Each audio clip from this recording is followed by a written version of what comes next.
kind of disagree with that. I think much better is kind of a network of informed actors all sharing information, right?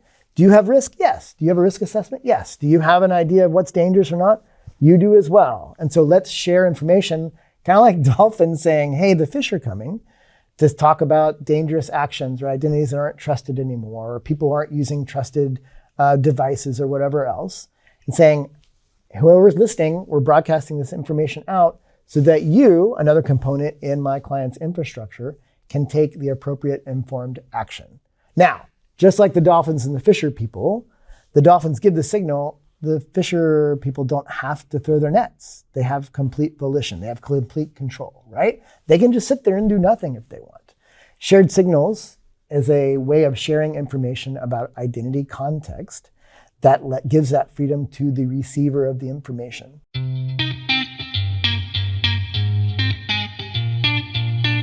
This is Identity at the Center. If it has anything to do with IAM, this is the go-to podcast. Now your hosts, Jim McDonald and Jeff Steadman.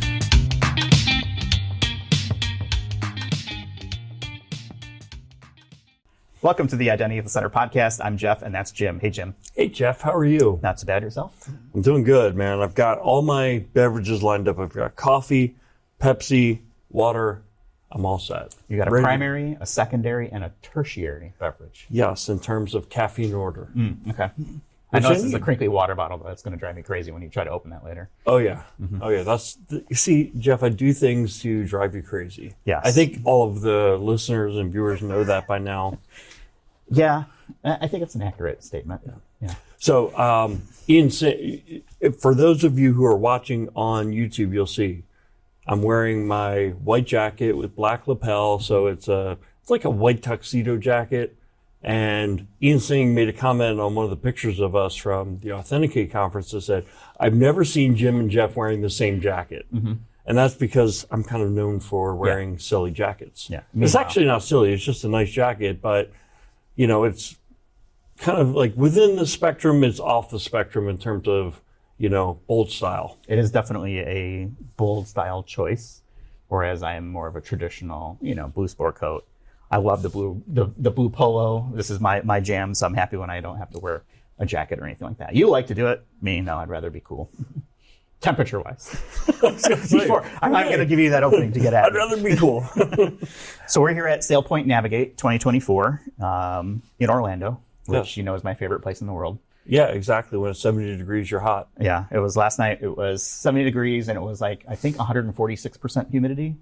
So there was like, you know, water literally just forming in the air. But yeah, most of the time we're spent indoors in air conditioning, so that's good.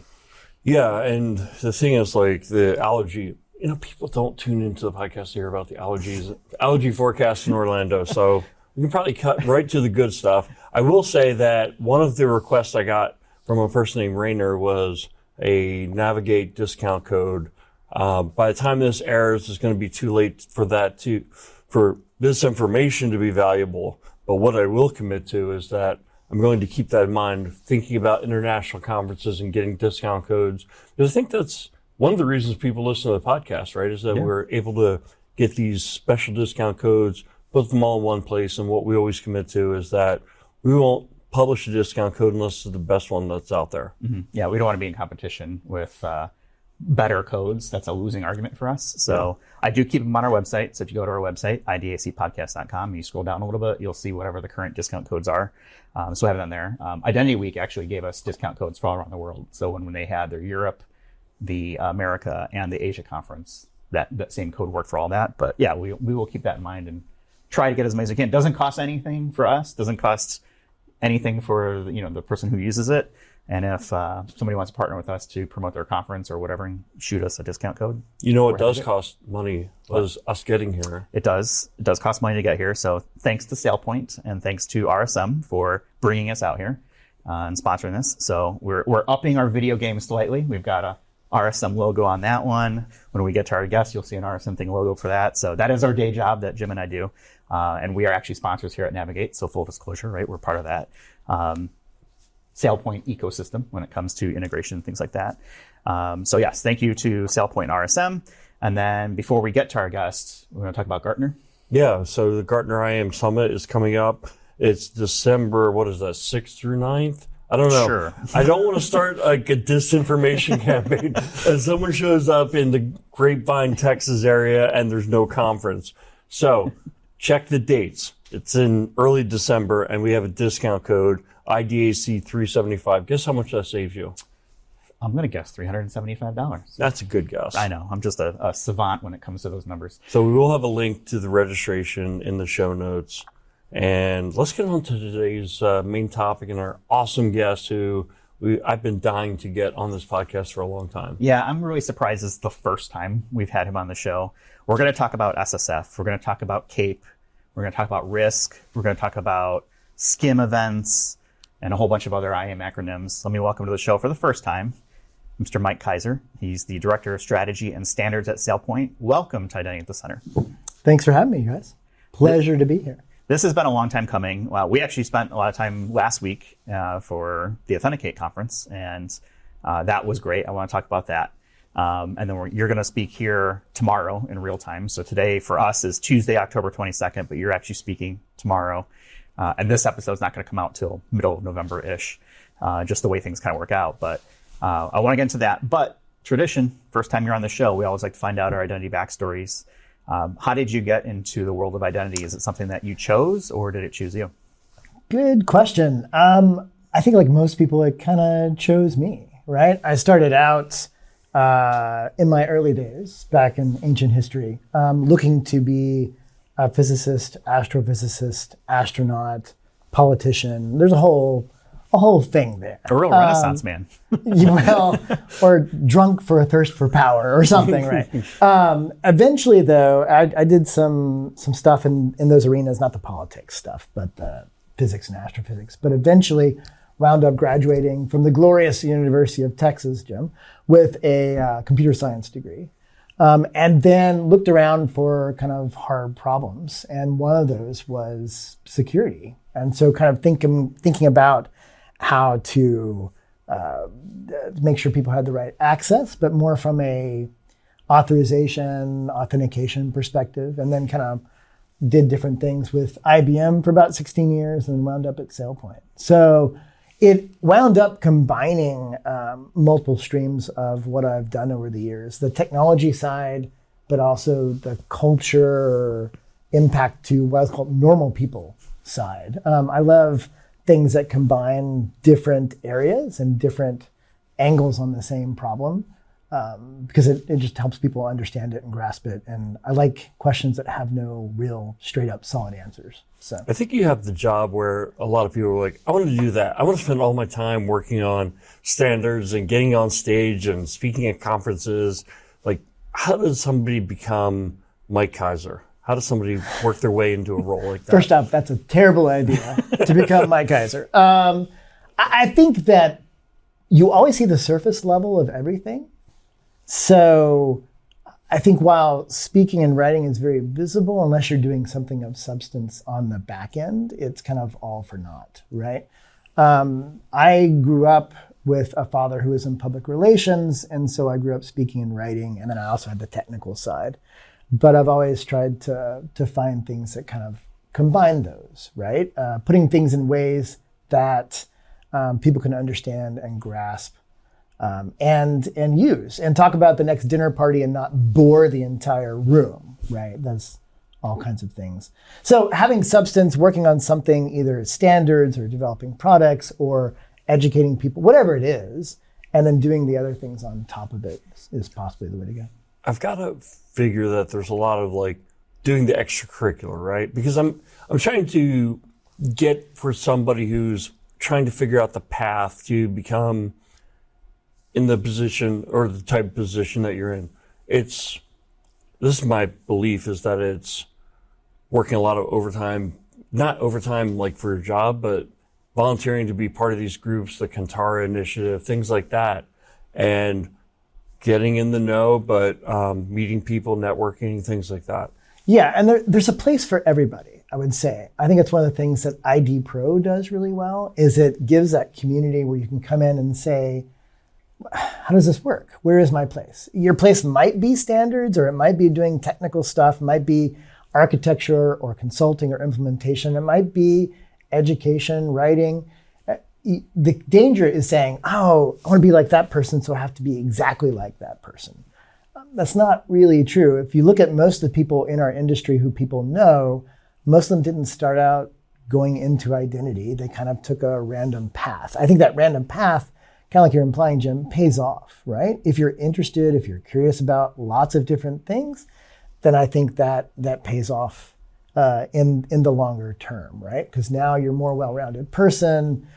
You see different angles, you see the implications for usage in everyday and that kind of thing. So, but that's identity, right? I mean, identity is made up of a whole bunch of different backgrounds, people, experience, et cetera. So all of those contribute really to the success of the industry itself. Is we need those viewpoints, because if you get into your little bubble, you start to design only for your little bubble, and it falls apart very quickly when you hit the real world where you have all those other parameters that you have to account for. Yeah, completely agree. So you were at Authenticate last week with us. I was. You gave a fantastic presentation that I don't even know how to describe it. I want you to describe it, because it was a sonic presentation, and it included Bolero and graphics that you made. We were geeking out about After Effects earlier. Take people through who weren't there, who haven't seen this. Tell us about that presentation. Sure. I wanted to talk about AI's impact on authentication and authenticity and culture, right? And so I had heard about, talking about doing homework, I'm always listening for ideas and stories. There's a writer named Michael Korost who writes for Wired magazine. And a couple of years ago, he posted an article talking about how he had a hearing deficiency, had hearing aids from a young age, but he loved Bolero. And he had had difficulty enjoying music except for this one piece. And Bolero is repetitive, and it's clear, and it's easy to grasp, and it's got a clear message. And he heard it when he was 15, loved it, became part of his kind of authentic identity. In 2001, within 4 hours, he went completely deaf. He couldn't hear anything anymore. And he went and got cochlear implants. And when he did that, he turned on Bolero again. Instead of hearing his beloved melody, he heard nothing but kind of distorted static. The signals coming to his brain. The way cochlear implants work is they bypass your outer ear and go right into your brain directly. Your brain can't really handle the change and the side effects of technology adoption. Easy translation to AI, right? We're rushing to adopt AI, in particular generative AI, and we're dealing with the side effects as a culture. It's kind of eroding authenticity. You combine Korost's story with the story of Bolero, which pits technology with a rhythm section and a recurring melody for 18 long minutes. It builds up into this conflict with you in the middle, trying to decide what's going to win. Classic late afternoon thriller. Is technology going to destroy humanity, or is humanity going to survive, right? Listen to the song. It's pretty great. I think, Jeff, you did recently. That poses the same questions we should be asking ourselves. What is being ceded to AI and technology and these kinds of things? So I was raising some of those issues, from claiming authorship versus using AI as a tool, to wholly ceding control. There's a mayoral candidate in Cheyenne, Wyoming you could vote for who's a chatbot, literally, or dealing with grief and loss through AI creations. It's all those questions we need to ask. What's being ceded to technology? And then the end of the thing is, I totally ruined my whole talk, is that cochlear patients, actually, their brains remember what the truth was that they knew the sound to be. And so those signals eventually get remapped in their brain to that truth. And so my argument was, we need to remember our authentic humanity and embrace those use cases, whether it's a personal assessment of what we do, or using ethics canvases to guide our use of AI, or supporting data provenance efforts through things like watermarking and the like, or combating disinformation campaigns. Or the closest one to my heart right now is the Death and Digital Estate with the OpenID Foundation, where we're trying to give people volition over their digital life and their digital identity even after they're gone. How they're represented, how they're preserved or not, how to get their control for the resources, all that kind of stuff. And so, like I said, I wasn't trying to say, hey, here's the easy solution, because I don't think there's necessarily an easy solution. It's more of a, let's think about this, and as a collective, as a community, have these discussions so that we can try and safeguard as much of what I would consider to be authentic humanity as we could. So It was a really good presentation, and you gave homework at the end. I did. And if we have time at the end of this show, I want to get back into that homework, because I shared with you kind of before we hit record, here's kind of what I thought, but I'm curious to see and have that kind of recreate that discussion. And you're here at SailPoint Navigate, just like obviously we are, and you're going to give a conversation tomorrow around CAEP, RISC, and SCIM events. Give us a preview of what we can expect to see for that. Yeah. So with that talk, I'm starting from kind of the ground up with the shared signals framework and what that implies for all of us as practitioners. Since this isn't going out till later, I can tell you what I'm talking about dolphins. The reason I'm talking about dolphins, in South America, there is a pod. What is a group? Pod of dolphins. Pod of dolphins. Mm-hmm. Okay. Whew, nailed it.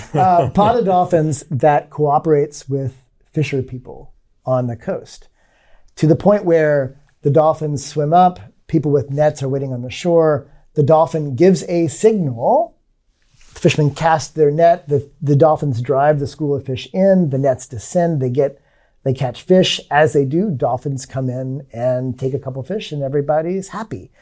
Scientific paper released early last year, shows that cooperation makes people catch more fish, makes the dolphins survive longer because they're not caught up in other fishing mechanisms. So mutual cooperation is the name of the game and benefits both.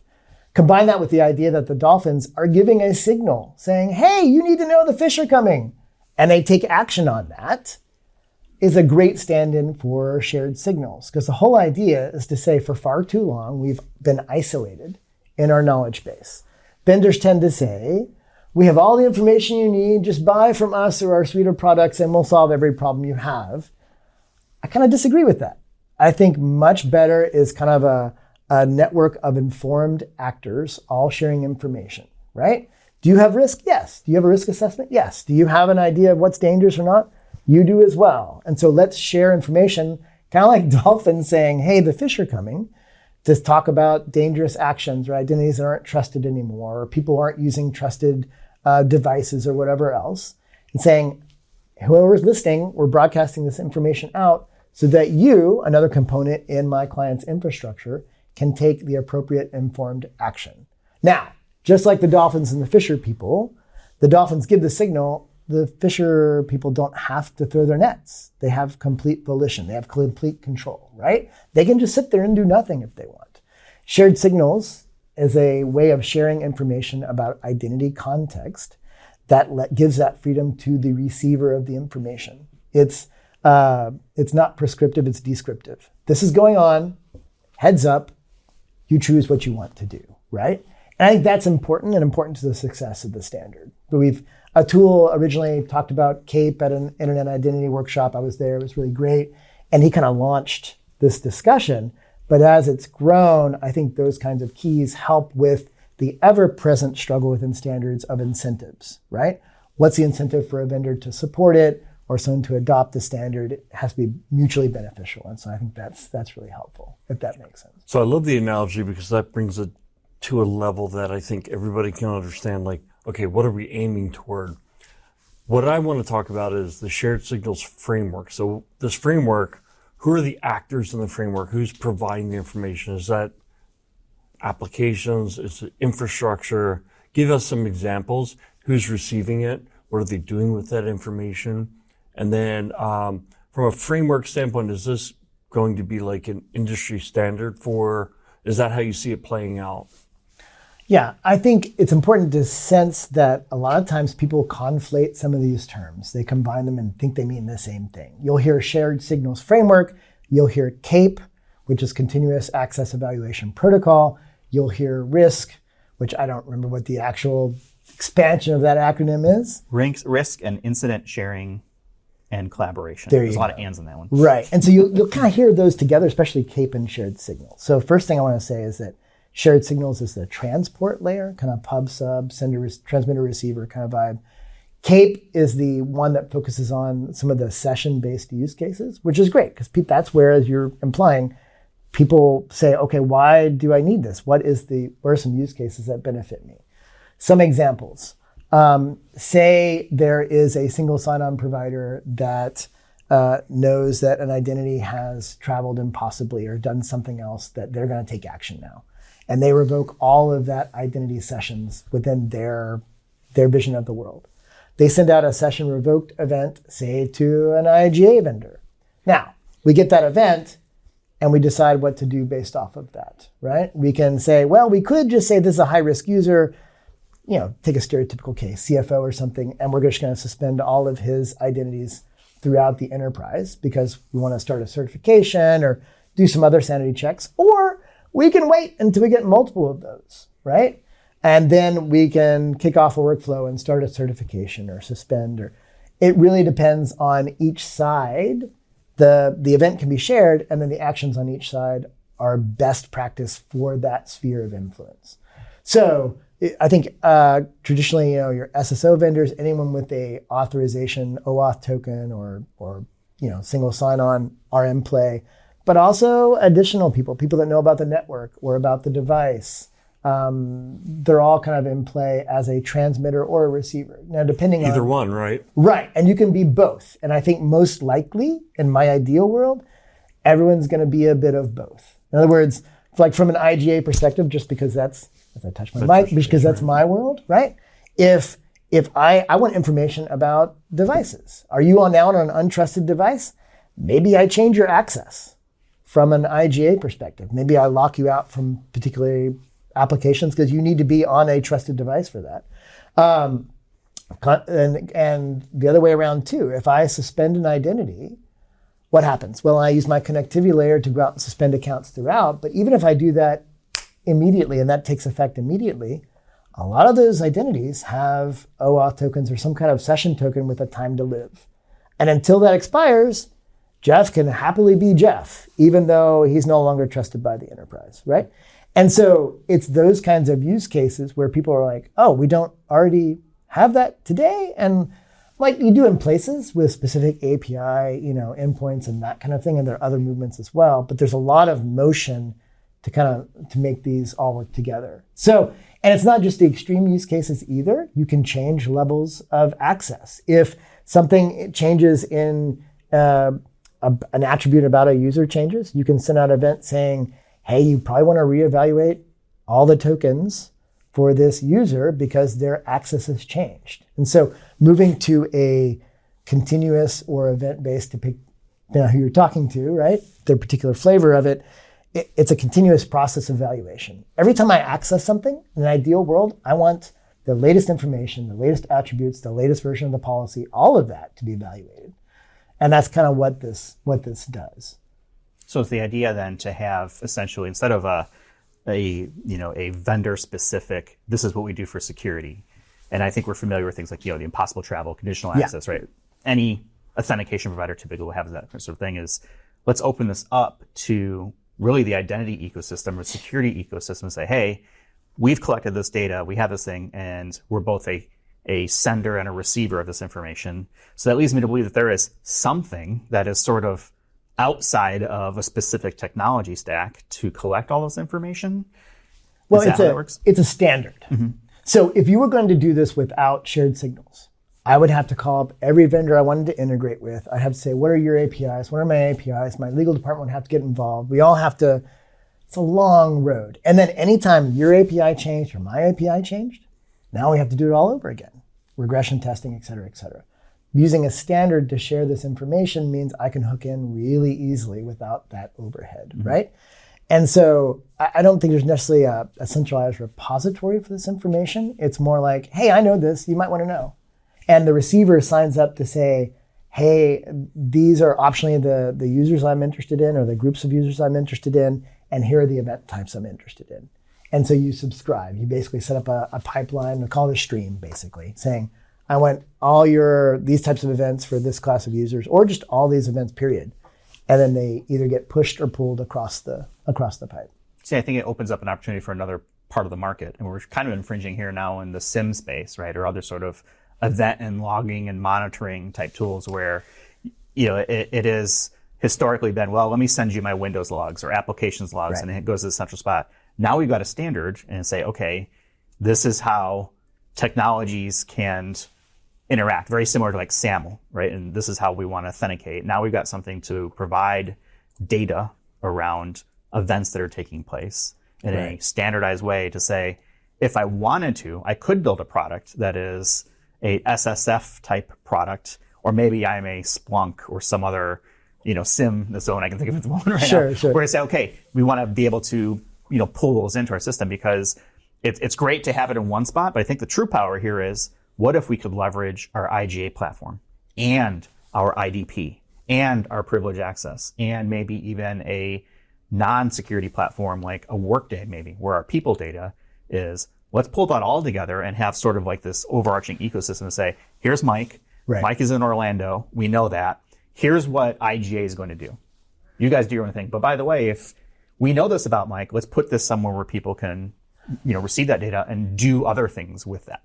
You will see, I do think you will see a space pop up for transceivers, translators of some of these signals, relays, those types of things, and architectural choices. I think that the impact I see is avoiding a single point of this is the keeper of the kingdom. You'll still have some of that. If I were an identity practitioner, I want a team working together, right? Now, each of them is going to have a different perspective. IGA is going to have a different perspective than my SSO will, than my VPN will, than my HR system, than my Salesforce, whatever, relying party kind of application. But what it does is it provides an event-oriented, close to real-time process for sharing information that didn't exist before. I'm sure people will suck it into a SIM, right? Mm-hmm. I feel like that's the natural inclination of a security team in an enterprise environment is we want all the data and we want to do something with it. Right. I think the power, to me, the usefulness right now is actually giving that real-time response and control to all these individual distributed players. Mm-hmm. I don't picture a centralized hub for controlling everything about identity and organization. I picture, to use a, lingo, identity fabric kind of approach where there are deciders everywhere and informed understandings of thing everywhere, right? So it's more like that. And then when you couple on things that aren't just session-based, then you start to touch more and more, not just CAEP, which does continuous access evaluation, but more account level things of the RISC stuff, suspending accounts, activating accounts. And then the more recent stuff, which I'm particularly excited about, which is the SCIM events, which could optionally sit on top of this. And now you're starting to impact a broader and broader spectrum.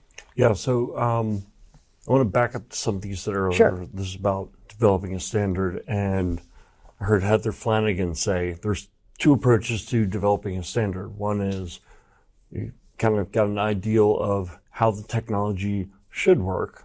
You need to develop a standard. The other is it's already been deployed. It's out in the wild. Everybody's doing it. Now you're trying to pull it together into a standard.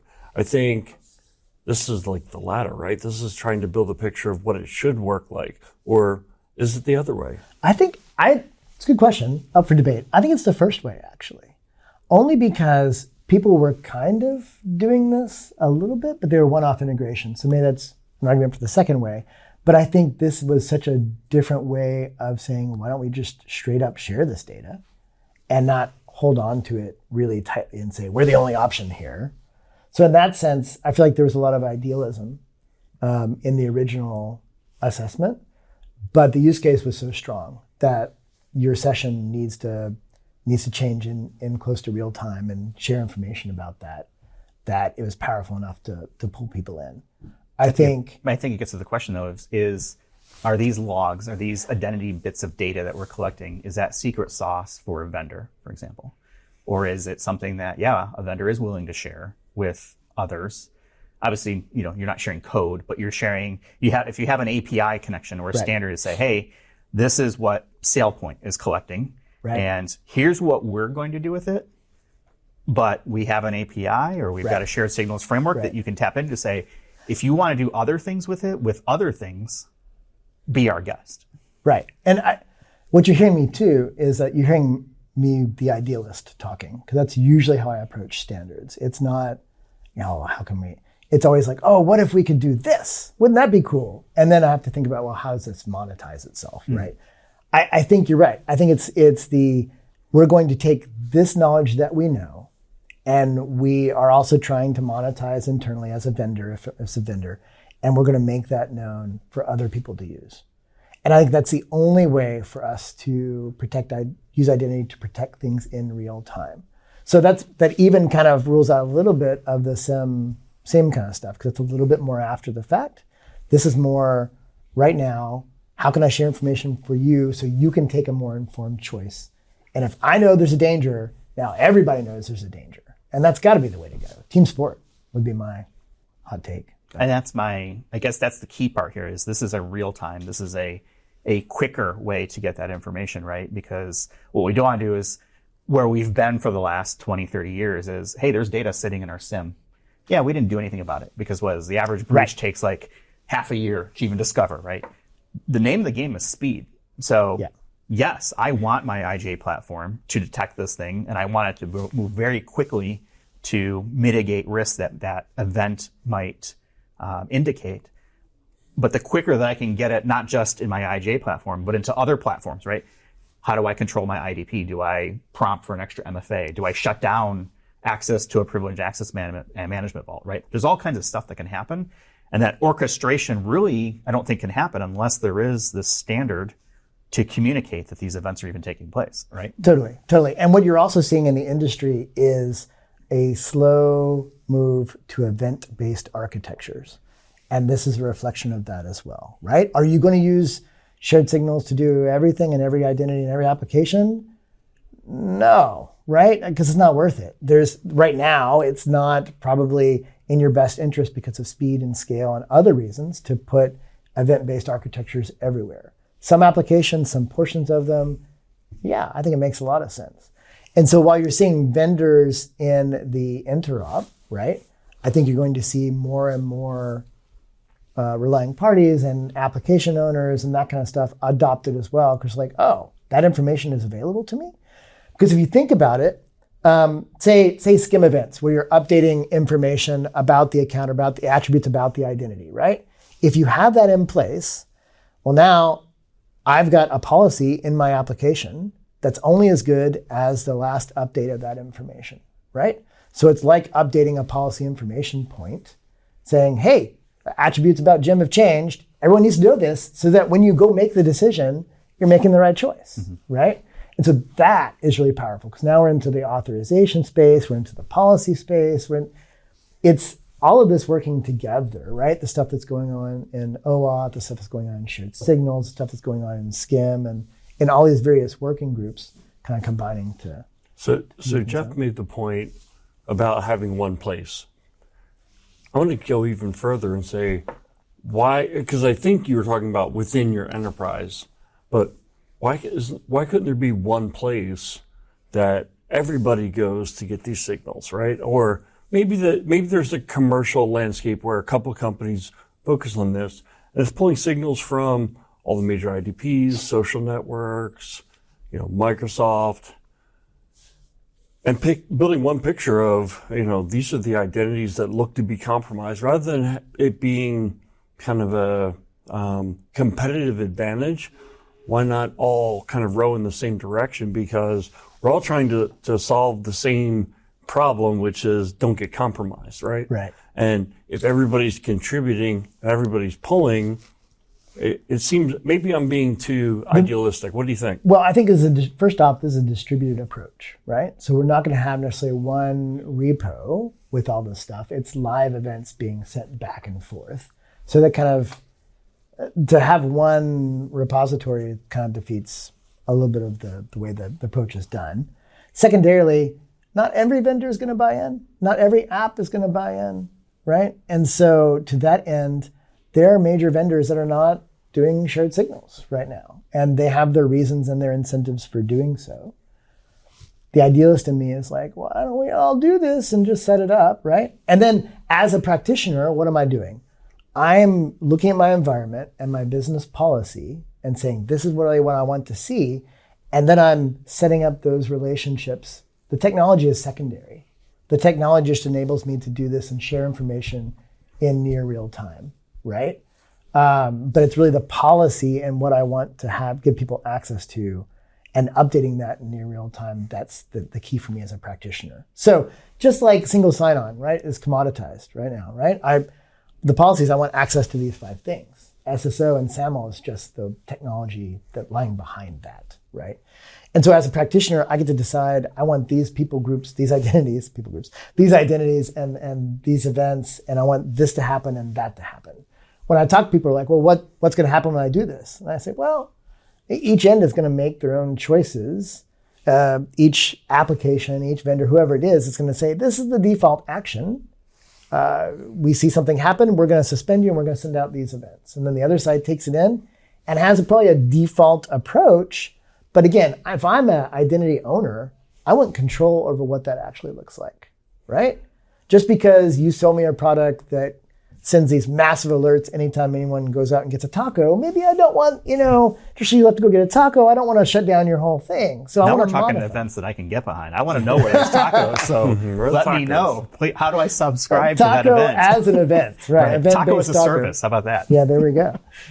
So yeah, there's balance there, right? I think there will be people that suck all these things in and put them in a repository. I don't think that's really the idea, because we're trying to move to a real-time distributed kind of approach rather than let's build one big repository. Right. And I think you can be an aggregator and keep it real-time. And so that was like, I guess I led with that minor point. My bigger point was, it feels to me like we need big tech to get behind this to say, all right, we've got massive numbers of authentication events. We have this repository of what we think are compromised accounts.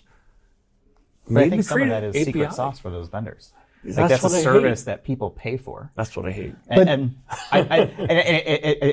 it does sound altruistic to say, hey, why don't we all do the same thing? But the reality is there are different vendors that are paying, they've done the work and they are trying to monetize that. They're saying, hey, if you join our IDP network, not only are you going to get this product, but we also have these other events and we can help do an internal sort of product specific thing around that. I'm with you. I wish there was more openness around that. And I think it's coming. I think there are large enough people in the working group, large enough people in the interop in December, that certain standards survive or die because of adoption, right? Look at SPML. May it die in a dumpster fire forever. But SCIM had a lot more success. Has it been 100% successful? Not at all, right? But I think shared signals and the event types that sit on top of it, CAEP, RISC, SCIM events someday, I think those have enough backing to pressure organizations to adopt. And the incentives, like I said, incentives matter, right? So I expect some vendors to say, no, we're not going to participate, until enough large customers say, no, we have to have this. Until analysts like Gartner at the last interop in March said, you need to demand this from your vendors. Mm-hmm. That helped tremendously, I think, right? And so it's all a push together of paving the way technologically, paving the way politically, paving the way for customer demand, right?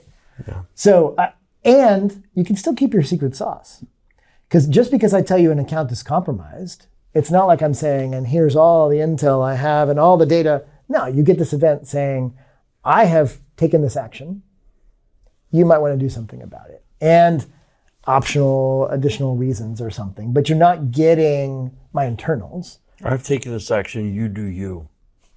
Right. And instead of me building this API-based thing to go into your system and cause action, now I'm like, let's do this standards-wise, and the person who owns both of our products will demand it. They own both. So they can say, you're going to do this, and you're going to do this, and you're going to like it, or I'm going to walk away and take my money to another vendor, or another offering. That's my ideal, anyway. Well, I think the important thing there is customers need to demand it. That's really who's going to drive the adoption. If you're listening to this, and you are probably a customer of an identity solution or a security solution, that's where the support's going to come from. Put it in your RFPs and your RFIs, right. Put it in your requests for whatever, to say, hey, does your product support shared signals framework? How does it support it? And really that's, it's almost like a grassroots campaign, right? You've got smart people who are really thinking about this. You mentioned Atul, there's Sean, yourself, others, Shane right? from Cisco. Yeah, exactly. So there's a lot of thought behind this. There's only so much creating the standard can do. People have to actually ask for it and desire it and want it. Right. Just like the fishing and the dolphins, right? Both parties benefit. I think in the long term, we all benefit from this level of cooperation because just like the dolphins get more fish and the fisher people do as well, the same thing is here. It's true here. If our goal is securing the enterprise via identity, then let's cooperate. And I think we all catch more fish or something. We promised we'd get you out of here at a certain time, but they do have one more question. So we've had one of our most popular episodes. We had several folks like yourself help us out with a question. So we talked about what's the difference between IAM and digital identity. But now this term identity security has become popular. To me, this feels like it's the definition of identity security because it's taking the cybersecurity area and digital identity and combining it into a solution. Am I on the right track? How do you see it? Yeah, I think so. I think identity security is the idea that identity is the key, right? Identity is at the center. I was working my way to you. I know my audience. So I think that information becomes power and becomes the operational knowledge on which to take action or not, right? And so now we're saying, I've got identity information, you've got identity information, let's share it and use it together. It's one aspect of that, right? Now, whether it fits into a particular market segment defined by someone or some of the other, sure. I think you'll see it in different places. You'll see it in base platforms, I think, in the long term. In the shorter term, you'll probably see it in more risk-based or ITDR environments, that kind of stuff. Do I care where it exists? Not really, as long as we have it, right? I want it in places and I want it pushed because I think the obvious statement that we've already made is obvious, that identity is the new key. It's not just the network, it's everything. And how you define identity becomes the second question of that, right? Does it include device? Does it include location? Does it include past action or past behavior? Does it include the weather in Caracas? It might, right? It depends on how you're defining the identity for that person, which, by the way, was also part of my talk at Authenticate as well. It was like how you define identity influences how your policy expresses itself and ultimately how you safeguard all that kind of stuff. So I want to go back to the Authenticate conference to close out the conversation. You gave homework at the end. I did. To listen to the whole 15 minutes of Bolero. And what did people get? Well, tell me what the homework was, and I'll tell you what I got out of it, and we can have a conversation about it. So during the presentation, the talk I was giving, I played snippets. It's 18 minutes long. I had a 25-minute slot. I couldn't play the whole it's thing. Smart. Find a very long song and just play that. It's like playing a movie when you're in school. Right. So I played some, and I played the rhythm section, which represents technology, and I played the melody, which represents humanity, and they get louder, and they get basically opposing each other. And I described the ending of Bolero as amazing and crazy and brilliant and really fascinating and shocking. And then I told them I wasn't going to play it for them, to the audience, which people groaned, which is what I wanted them to do. But I said, go home and find 18 minutes and carve out the space and just listen to it end to end. I didn't say this, but you either love Bolero or you hate Bolero. But the homework I gave was, given my premise, just running with my premise that it's technology versus humanity, these two different sections, half the orchestra one, half the orchestra the other, the ending, I feel like, gives a particular point of view that Ravel has about which will win out. Will technology destroy humanity or humanity preserve itself against technology? And so I said, go home and listen to it and see what you think. And then come back and find me and tell me what you think Ravel's point of view was. So I did it. I did the homework. Okay. Because I'm a very good student. Good job. A+. A+ for me. Here's what I got out of it. Okay. Was two things. Triumph and finality. So it crescends and ascends throughout this entire, track, essentially. And the way that I perceived it was humanity overcomes, and it's triumphant at the end, but there's an abrupt end. It's final, and we're done. Ooh. And then you got me thinking earlier today, I was like, well, is the final because we lost? My thought was, okay, we won, it's triumphant, humankind has always risen up and somehow evolved or, accommodated or figured out, right, how to survive. We've made it this far. And then there's that finality of it. Yeah. How can it be final unless you lost? Well, that's the thinking part of it, right, too. Right. What's really fascinating also about Bolero is there's an article that came out a couple years ago. He and Edgar Allan Poe were contemporaries. And this person thinks or argues that Ravel was influenced by Poe, who had written this piece about how you create a work of art. And Bolero mimics The Raven from Edgar Allan Poe, where there's 18 repetitions in each. There's the raven saying nevermore, nevermore in Poe's poem, and you have this rhythm section that is inevitable and just going to hunt you down like a dog wherever you are. Whether or not that's true, I think it gives insight. I don't think Poe was necessarily an upbeat kind of vibe. And so that kind of would you say he's the original goth? Yeah, it kind of shades how I think about it, maybe. But the ending of Bolero after 18 minutes of the same thing over and over again, building up, it's always in this the key of C, I believe, the whole time.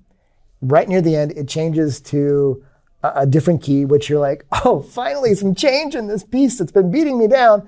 And then you get the melody of the rhythm section, but then, like you said, this is chaos at the end that, like, trombone's going whir, whir, whir, and just noise, and then all of a sudden it just goes bam and silence. So I feel like he's worried that the machines are winning or that they've won. I was telling you earlier, I feel like if the humanity angle was winning, you'd have this like a soft landing almost. I would feel relaxed at the end of Bolero, and instead I feel myself just holding onto the table. So Mike, what minute are we in right now? Of Bolero, like in humankind, what minute are we in 32? Bolero?